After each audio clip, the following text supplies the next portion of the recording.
You're listening to the Author Stories Podcast, bringing you the story behind the stories and the storytellers. Margaret White, Terry Brooks, Sheena Kamal, Matthew Quick, JT Ellison, Walt D. Williams, Brad Ford, Corey Dr. O, Brandon Sanderson, Robin Mott, Ernest Klein, Jim Butcher, Sherwin Harris. Visit hankgarner.com for archives of all the shows. Today's guest is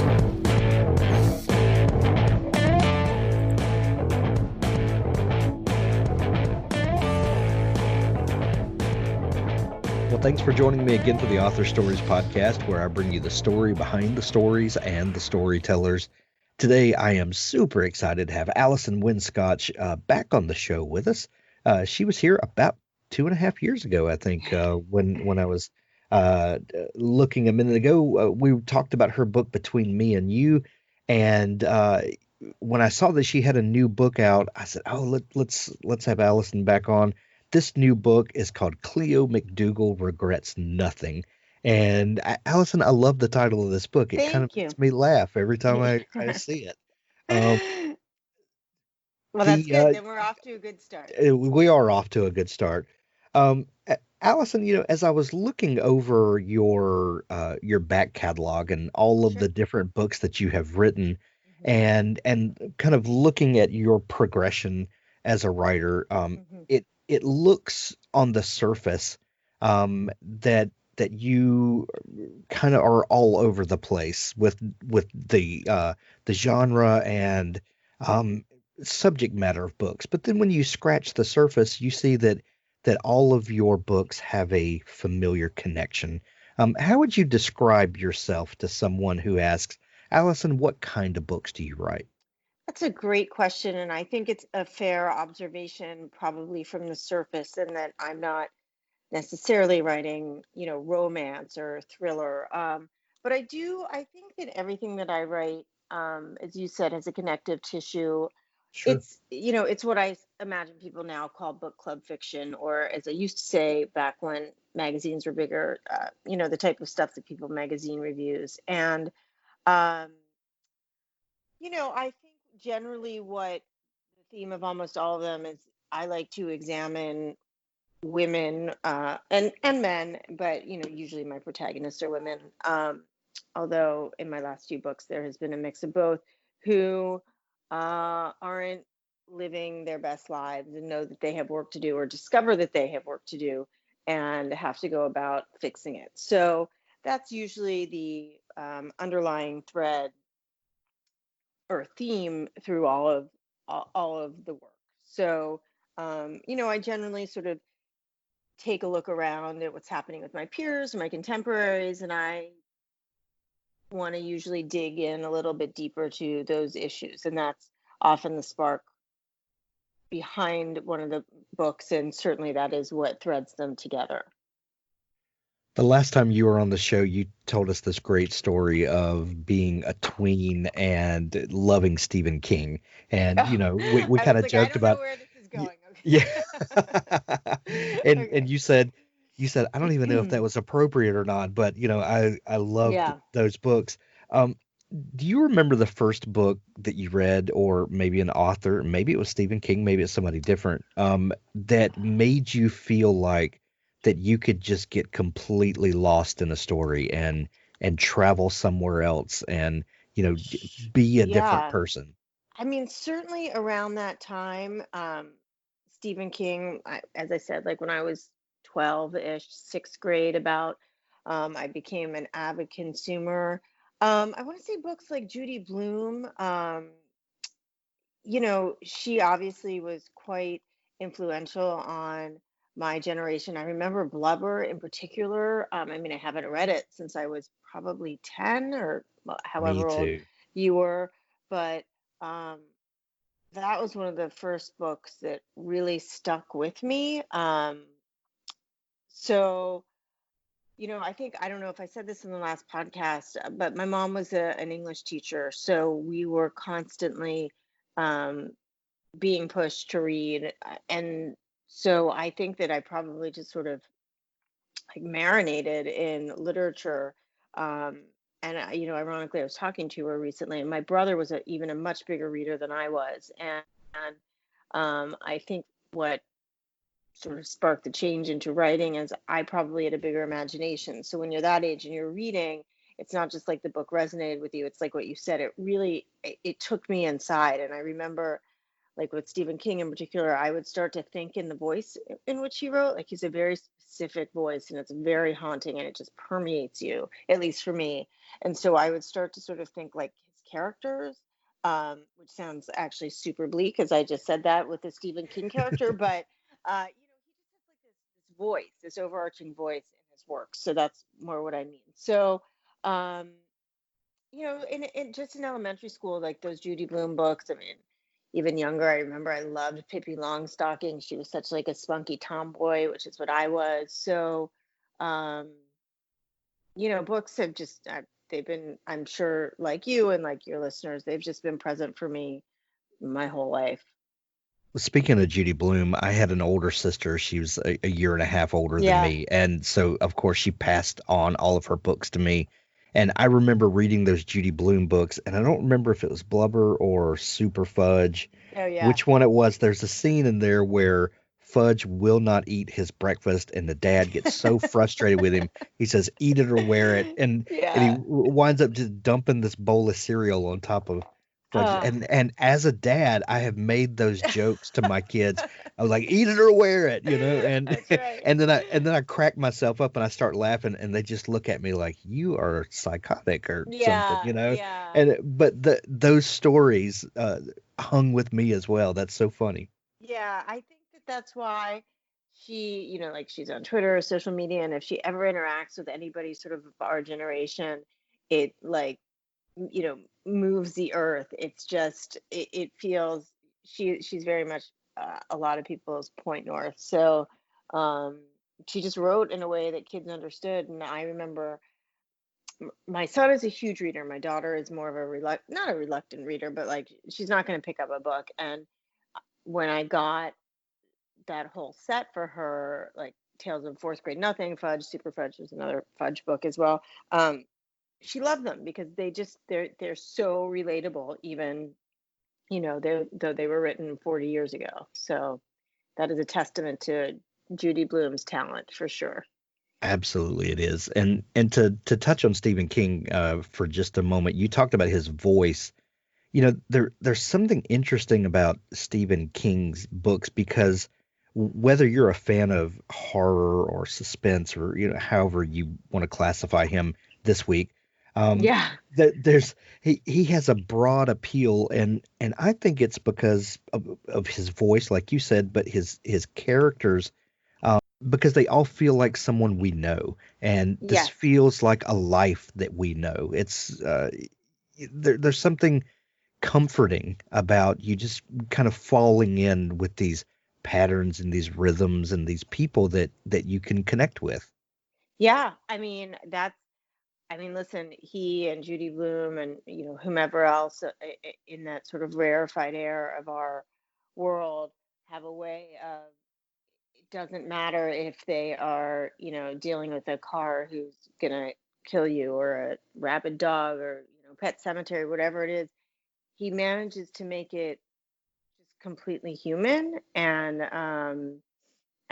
it's a gift, obviously. So, Right. he's doing quite well for himself. Right. Um, and his imagination. I mean, I can't even imagine what goes on in that brain. It's just, it's wild. Um, you know, so Yeah, and then you go, he's been sober for how long? yeah, that's right.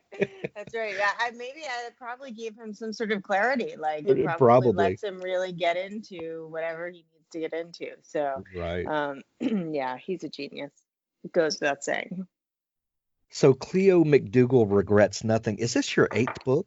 It is my 8th book. I had to stop and think about that. I was doing an event the other day and I had to count, but it is. Yes, it's wild. So, as someone who it has kind of gotten into a pattern, if you will, each year you're writing a book, you're releasing something new. Has the process of beginning a book changed for you?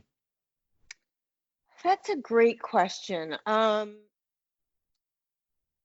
Yes and no. I would say the process when I end a book is a little bit different because having done it so many times after I finish each book now, I think it's like the last one I'm ever going to write. And I think when I was younger, I mean, and that's just not true, obviously, because I keep producing. But when I was younger, I was always like, okay, on to the next one. And now, I guess maybe everything is just a little slower. And, I have more obligations. I have two kids who, it, adulthood gets both a little easier and a little more complicated as you get older.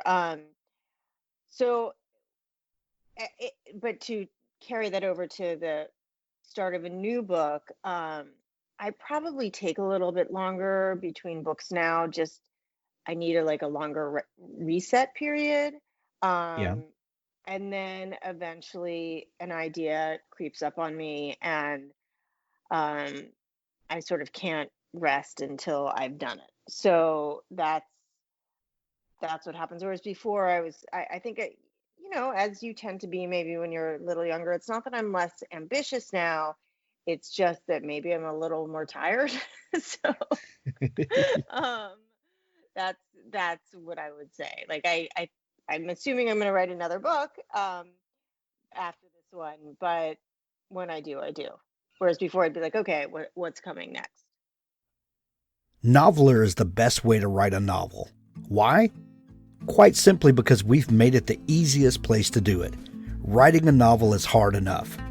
Noveler takes care of all the logistical bits of writing a novel, just leaving that small matter of the words to you. It's a clean, beautiful writing interface with writing analytics, goals and streaks, advanced grammar checking, version control, day, evening, and night modes, and many other features designed to take all the stress out of writing. Tell us what you need and we'll build it. Together, we'll build a better tool. With a design-led approach, all the right tools that you need, Noveler saves all your words constantly, allows you to manage and order your novel easily. It's accessible from any device, desktop or mobile. It syncs to Google Drive and Dropbox. It allows exports in various formats, including ebook and more. It also has nice touches like allowing you to write both offline and online, unique for a web-based platform. Everyone needs help with their writing, from inspiration through to grammar checking, so we're doing our best to provide that support. We integrate that support directly into Noveler. Our advanced grammar checker powered by Pro Writing Aid does everything from spell check to style advice. Our writing courses include the incredible Tim Clare's Couch to ADK. We're really excited to offer all Author Stories listeners 30% off Noveler for a whole year, and it doesn't matter if you choose to sign up for the monthly or annual plan. You'll get 30% off. All you need to do is use the discount code HANK when you sign up. Noveler, Novlr. That's noveler.org. Want to grow as a writer and take your writing to the next level? Give Pro Writing Aid a try. Pro Writing Aid is a grammar checker, style editor, and writing mentor in one package. Pro Writing Aid will never replace a human editor. Rather, it helps you self-edit to a deeper level so that when you send it off to an editor, they will be able to focus on the meat of your writing and not spend their time fixing basic writing issues. Pro Writing Aid is the only platform that offers world-class grammar and style checking, combined with more in-depth reports to help you strengthen your writing. Our unique combination of suggestions, articles, videos, and quizzes makes writing fun and interactive. Writing can be grammatically perfect but still feel awkward and clumsy. Pro Writing Aid searches out elements like repetitiveness, vague wording, sentence length variation, over-dependence on adverbs, passive voice, overcomplicated sentence structures, and so much more. Nothing makes a writer lose credibility faster than spelling and grammar mistakes. Submit clean, error-free writing. Go to ProWritingAid.com and use code HANK20 for 20% off of Pro Writing Aid Premium. Pro Writing Aid. Check it out today. So when you start thinking about a new book, and I can probably guess, what some of the motivation for this book was, or at least Yeah, some of the things that you got to thinking about. But what is that first kind of inkling, or I like to sure, call it the seed of a story? What sure. comes to you first? Usually what comes to me first is a character within a situation that I want to explore. And um, as I said, and I think that we talked about this last time, I usually look around into the world, into um, not just like women my age, but sort of what's happening that might be reflective of what I could put a character through, like what's happening in society. So, like for example, Between Me and You, I wanted to explore long-term marriage, and I wanted to find a unique way to do it. With the book before that, In 20 Years, I wanted to explore a bunch of friends turning 40 and having to reunite after they betrayed each other. And I was sort of coming up on 40. And this one, although it's set in Washington, it's not like a political commentary at all, because that's not what I'm out to do. But I wanted to reflect how a lot of women feel right now. So it was just an examination of an ambitious woman who had hurdles to overcome for a variety of reasons, but among them that she's a woman. So that's and that has sparked from the last few years, making no political commentary at all, but just sort of the state of where a lot of women are finding themselves, sort of being open to new discoveries, um, new things that they're capable of, or one or new voices that they feel want to they have heard. So that's you know I think it's just I try to write timely things. So that's where it comes from.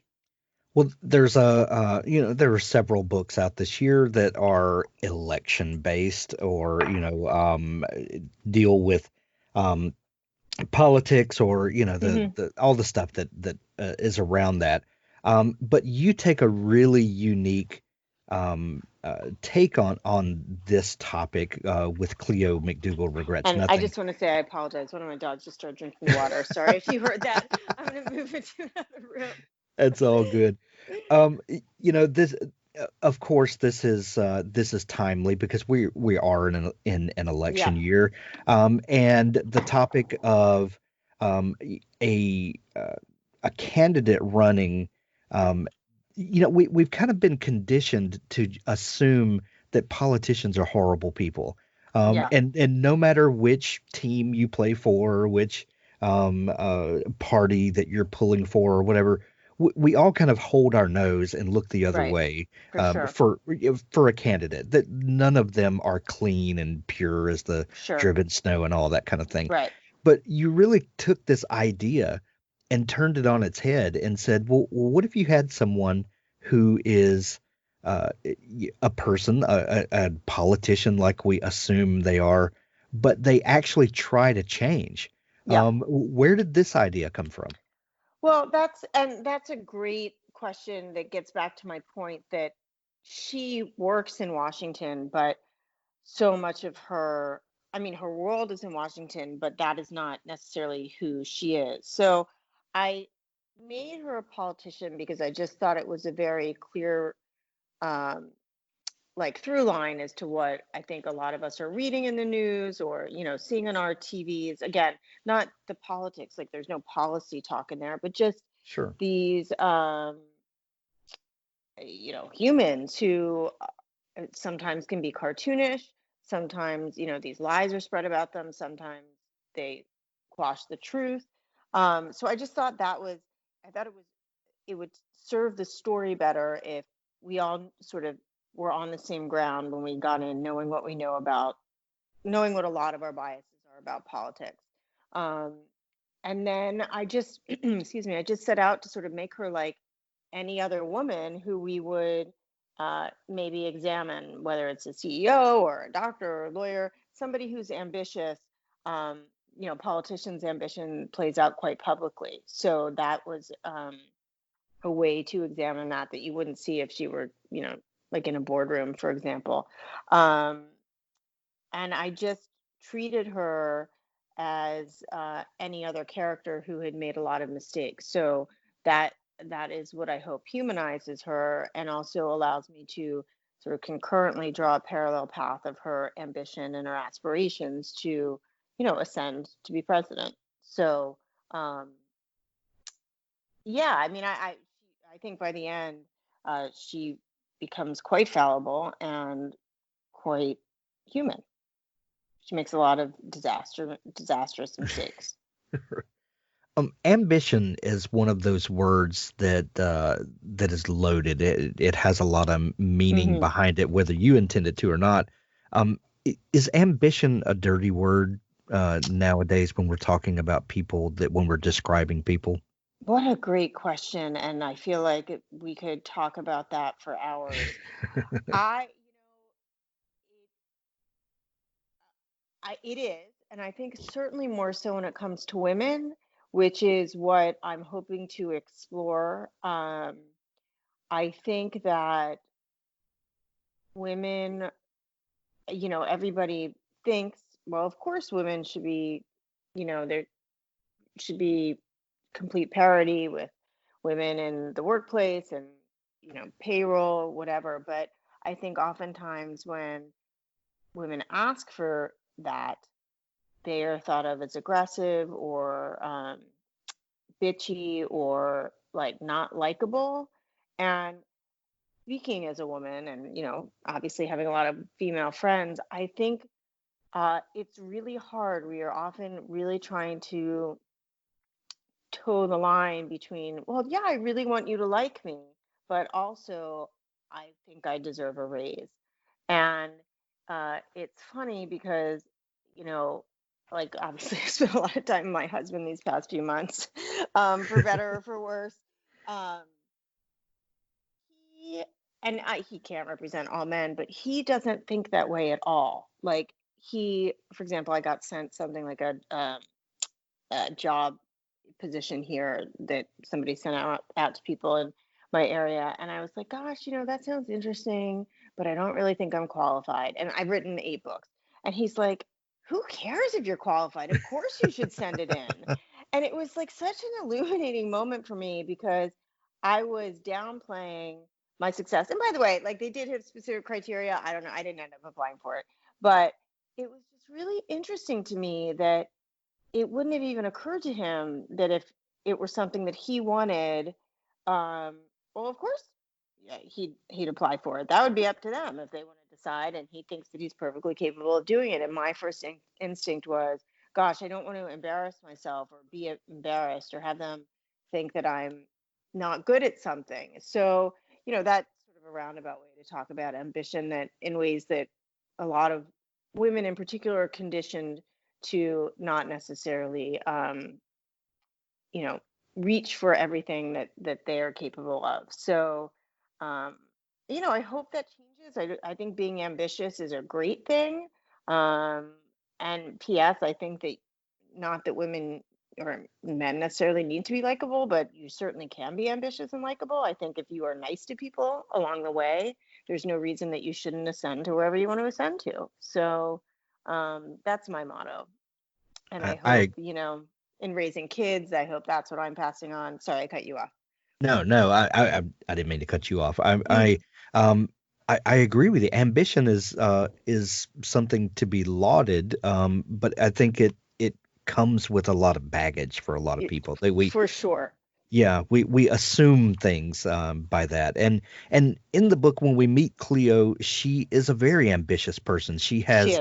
Uh, is a congresswoman who then ascends to the Senate, and then she has her eyes on the White House. When we're Yes, talking about correct. American politics, we're talking about the most ambitious thing of all. Correct. Um, and we see things about her. Um, but there is a newspaper article that comes out that just could have destroyed her. And I find it really interesting the way that you tied this, to a childhood friend, Hmm. and it really kind of makes Cleo go to her roots and helps us to see her in this way.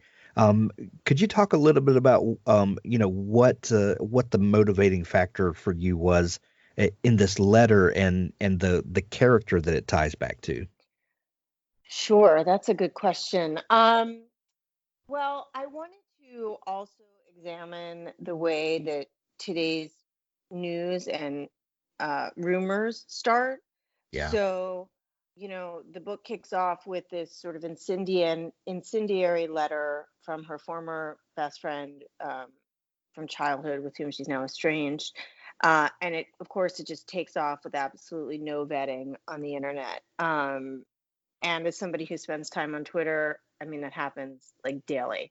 So I thought that was a very easy way to just immediately take down somebody um, who was or wasn't expecting it. And then, I wanted to tie it to her childhood because that was where, I mean, I'm not somebody who's like everything goes back to your childhood. Like, I think if you're an adult, you need to own your stuff and figure yourself out. But Cleo didn't. Like, she left her hometown as soon as she could. And I also thought some resentments from when you were younger linger for a long time, fairly or not, particularly like, maybe those high school days. And I didn't think that, unlike some people who knew her now as a congressman, who might view her differently, like when you knew people back from your youth or college or whatever, and then you no longer really in touch with them, that's how you always view them. So Marianne, her ex best friend, was a perfect foil to not care about like the power that she might have, which other people might now be deferential to her because she's an important person. She's not important to Marianne in that way. And like, I think you hear this, like if a celebrity goes back to his or her high school reunion, like they're always sort of like they're stunted in that time. So I stunted both Marianne and Cleo in some ways in that time of, their senior year in high school when things really went disastrously wrong, partially based on Cleo's decision. So so that was sort of the heart or the reasoning behind that. So this article comes out. Yep. Cleo McDougal is not a good person is the headline, Mm. and it immediately brings a grin. But of course, as we are kind of trained to assume, um, Cleo goes into damage control mode, Yeah. and how can we turn this bad situation and make this into take control of the news cycle, I guess. And and her campaign manager says, well, let's take the top 10 and very publicly make amends, and which seems like a very disingenuous thing. But something happens in the. Yeah, I'm but trying to be I nice. mean, I'm trying to no, be no, no. nice. But what's so funny? I love how you say that because, I mean, again, regardless of party, there's so many disingenuous moments like coming Oh, out boy. of. I mean, every day you're just like, come on, like so. I like that because I think that means that it's probably accurate. Yeah. Yes, absolutely. But something happens in the midst of this photo opportunity of making amends for these top things, and Cleo kind of has a transformative experience with this. Hmm. Can you Yeah. talk a little bit about that, about the setup of that, and how Sure. the disingenuous nature and how it grew into something different? So Cleo has kept a list of regrets at her father's urging, her late father's urging, and she has accumulated a list of 233 regrets throughout her life. And when her chief of I staff, love that she could put a number on it. I really vacillated on that. I was like 400 and something, and I had to come in at a number that felt a little bit preposterous, but also like, yeah, okay, Yeah, you can uh, conceptualize yeah, 233. that's Yeah. right. Um, and so Gabby, her chief of staff, says for damage control, she needs to pick 5 to 10 and go about them publicly. And Cleo is obviously extremely begrudging and super hesitant to do any of this in public because there are some big life-altering secrets on there and regrets, and then there are just some smaller ones, which, she's fine with. So, um, in terms of her evolution, I mean, I think it is hopefully human that if you have to revisit, you know, pretty large grievances, which she does, her first one is that she goes to uh, semi make amends with Marianne, her best friend, although she does it in such a disingenuous way that it doesn't work out.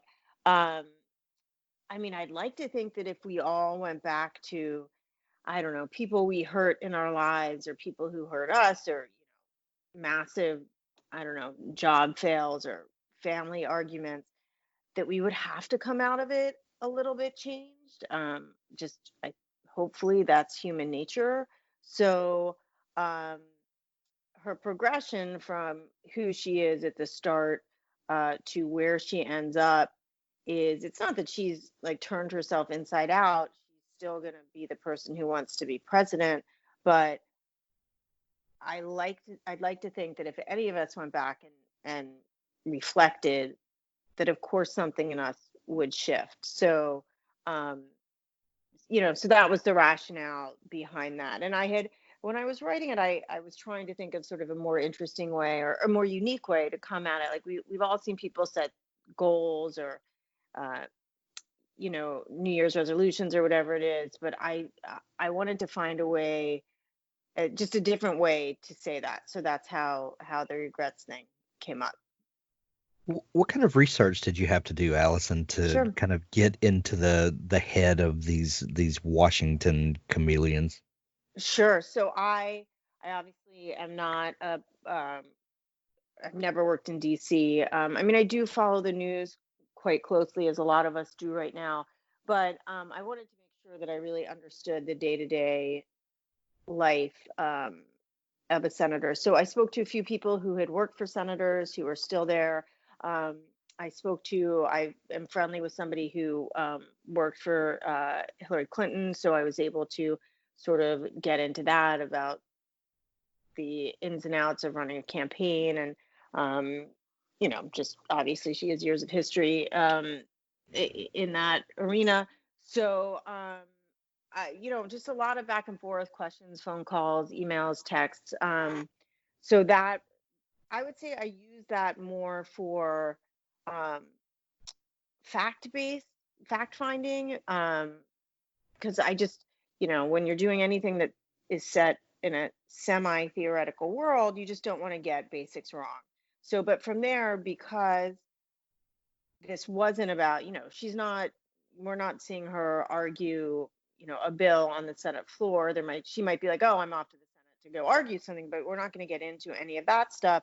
It was really just about writing the character who could jump off the page. So um, that was sort of the interviews were the background, but the rest of it was just me.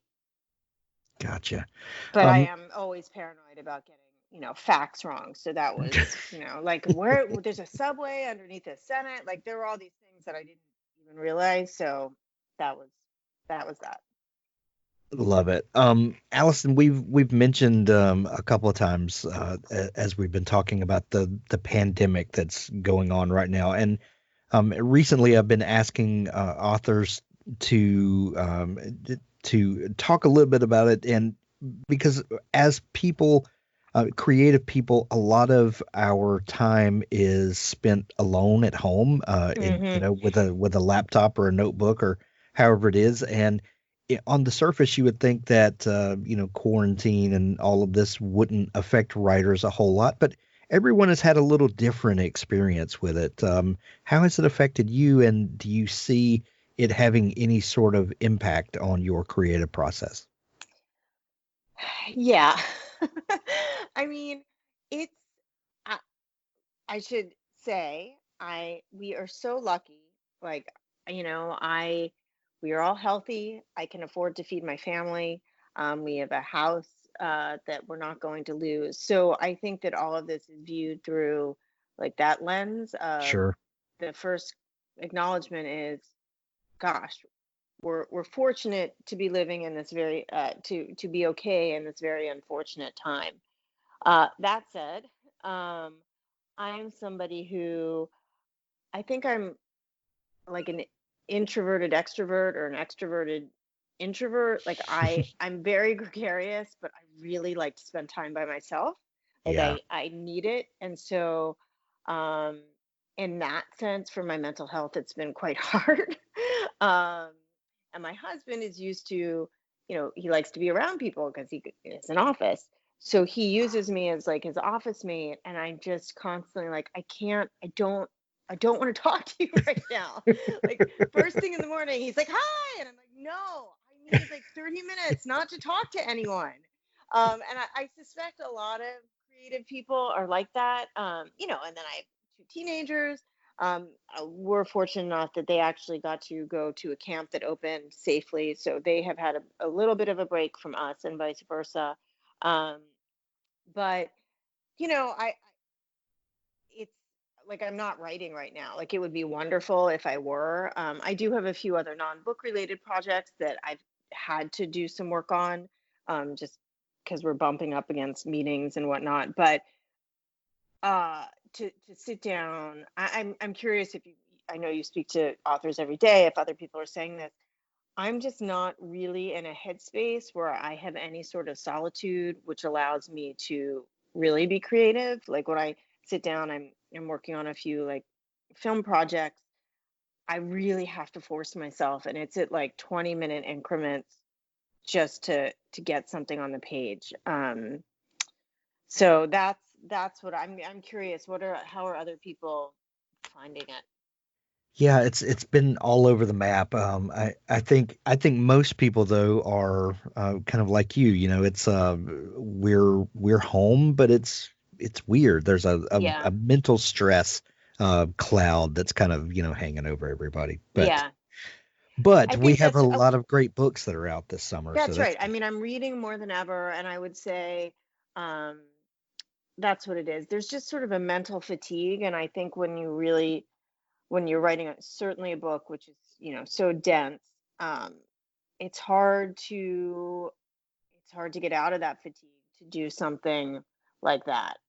yeah. So it sort of is what it is. I think I think a lot of us have just, whether you're a writer or not, you're just sort of going through the motions day to day, hoping that one day there will be a way out of it. Right. And Right. then we'll come out on the other side. Well, if you're looking for a pandemic book to read, Cleo McDougal Regrets Nothing definitely needs to be on your nightstand or by your reading chair or whatever. There's links to it in the show notes of this episode. It's available now in Kindle edition and audiobook. Is it in paperback? Yep, it's in Yeah, paperback too. great. However you like to consume books, you can get Cleo McDougal Regrets Nothing.